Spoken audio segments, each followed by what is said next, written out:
TRS MLC కవితకు మరో 3 రోజులు ఈడీ కస్టడీని కోర్టు పొడిగించింది. 26వ తేదీ ఉదయం 11 గంటలకు కోర్టులో హాజరుపరచాలని ఢిల్లీలోని సీబీఐ ప్రత్యేక కోర్టు ఆదేశించింది.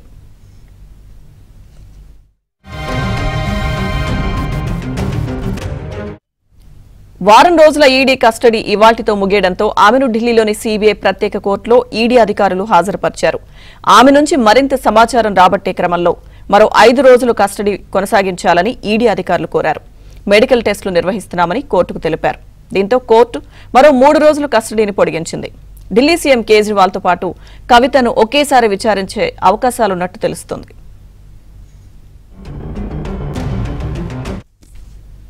కవిత మొబైల్ ఫోన్లో నుంచి సేకరించిన డేటాను విశ్లేషించామని, మొబైల్ డేటా నుంచి కొంత భాగం డిలీట్ చేసినట్టు గుర్తించినట్లుగా ఈడీ కోర్టుకు తెలిపింది. కవిత మేనల్లుడి వ్యాపార వివరాలు చెప్పాలని అడిగితే తనకు తెలియదని కవిత సమాధానమిచ్చారని చెప్పారు. అటు ఈడీ అడిగిన డాక్యుమెంట్లు అందించడానికి ఆమె బయట లేరు అని కవిత తరపు న్యాయవాదులు కోర్టుకు తెలిపారు. కవిత 2 పిల్లలు ఇక్కడే ఉన్నారని, వారితో మాట్లాడేందుకు అనుమతి ఇవ్వాలని కోర్టుకు విజ్ఞప్తి చేశారు.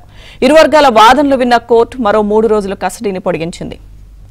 ఎమ్మెల్సీ కవిత కస్టడీ మరో 3 రోజులు పొడిగించిన నేపథ్యంలో ఇదే అంశానికి సంబంధించిన పూర్తి అప్డేట్స్ మా ప్రతినిధి సతీష్ మనకు అందిస్తారు.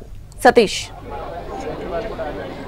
ఎమ్మెల్సీ కవిత ఈడీ విచారణ ఈ రోజు 7 రోజులు పూర్తి చేసిన సందర్భంగా ఆమెను మొదట ఈ సిబిఐ కోర్టుకు తీసుకొచ్చారు. కోర్టులో సుదీర్ఘంగా వాదనలు వినిపించారు. ఈడీ తరఫున అనేక అంశాలపైన ప్రస్తావించామని, అదేవిధంగా కవిత తన ఫోన్ కాల్కి సంబంధించిన డిలేట్ కూడా చేసిందన్న అంశాన్ని కూడా చెప్పారు. ఇక కుటుంబ సభ్యులకు సంబంధించి అదేవిధంగా ఐటీ రిటర్న్స్ అడిగామని, వాటికి సంబంధించిన డీటెయిల్స్ కూడా ఇన్కమ్ ఎక్కడి నుంచి వస్తుందనే అంశంలో కూడా క్లారిటీ ఇవ్వలేదనే అంశాన్ని కూడా ఆమె ఈడీ తన వాదనలు వినిపించింది. అయితే 5 రోజుల పాటు కూడా ఈడీ కస్టడీ పొడిగించాలని మొదట ఈడీ సంబంధించిన న్యాయవాదులు విజ్ఞప్తి చేసినప్పటికీ కేవలం 3 రోజుల పాటు కవితకు ఈడీ కస్టడీ విధిస్తూ, ఈడీ కస్టడీ పొడిగిస్తూ కాసేపటి క్రితమే తీర్పు ఇవ్వడం జరిగింది. ఇక 26 వరకు కూడా ఈడీ కస్టడీలో కవిత ఉండబోతున్నారు. 26వ తేదీ ఉదయం 11 గంటలకు తిరిగి ఆమెను కోర్టు ముందు మరోసారి హాజరుపరచబోతున్నారు. ఇక కోర్టు ముందు హాజరుపరిచిన అనంతరం కూడా అధికారులు దాదాపు 4గురితో ఇప్పటికే కన్ఫ్రంటేషన్ చేశాము, 4గురికి సంబంధించిన వివరాలు సేకరించాము, 4గురితో అడిగిన క్వశ్చన్లు కవితను కూడా అడిగాము, సరైన సమాధానాలు కవిత చెప్పడం లేదు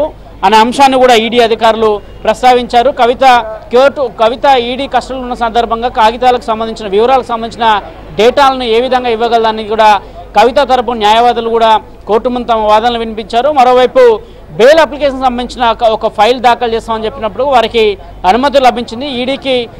ఈడీకి కూడా నోటీసులు జారీ చేయాలని కోర్టు కవిత తరపు న్యాయవాదులు అడిగినప్పుడు కూడా ఎక్కడ కూడా ఈడీకి సంబంధించిన అంశంలో క్లారిటీ ఇవ్వలేదు. అయితే కోర్టు లోపలికి వచ్చే సందర్భంలో ఎమ్మెల్సీ కవిత మాట్లాడుతూ ఇది ఒక ఫర్జీ కేసు, కావాలని కేసులు పెట్టారు, న్యాయస్థానంలో పోరాటం చేస్తాను దీనిపైన అని చెప్పు కోర్టుకు హాజరైంది. అనంతరం కోర్టు నుంచి బయటకు వెళ్తున్న సందర్భంలో కాసేపటి క్రితమే మీడియా ప్రతినిధులు ఏమైనా స్పందిస్తారా ఈ అంశంపైన అన్న సందర్భంలో జై తెలంగాణ అంటూ కవిత నినాదం చేస్తూ ఇది ఒక రాజకీయ అరెస్టుగా చెప్పింది. ఎన్నికల సమయంలో రాజకీయ అరెస్టు చేయడం సరికాదు అనే అంశాన్ని కూడా తాను పూర్తిగా తప్పుపడుతున్నా అని చెప్పింది. కేంద్ర ఎన్నికల సంఘం ఈ అంశంలో జోక్యం చేసుకోవాలని చెప్పారు. ప్రజాస్వామ్యాన్ని కాపాడాల్సిన బాధ్యత వారిపైన ఉంది, వారు ఖచ్చితంగా దీంట్లో జోక్యం చేసుకోవాలని కూడా కవిత మీడియా ముఖంగా చెప్పి బయటికి వెళ్ళిపోయారు.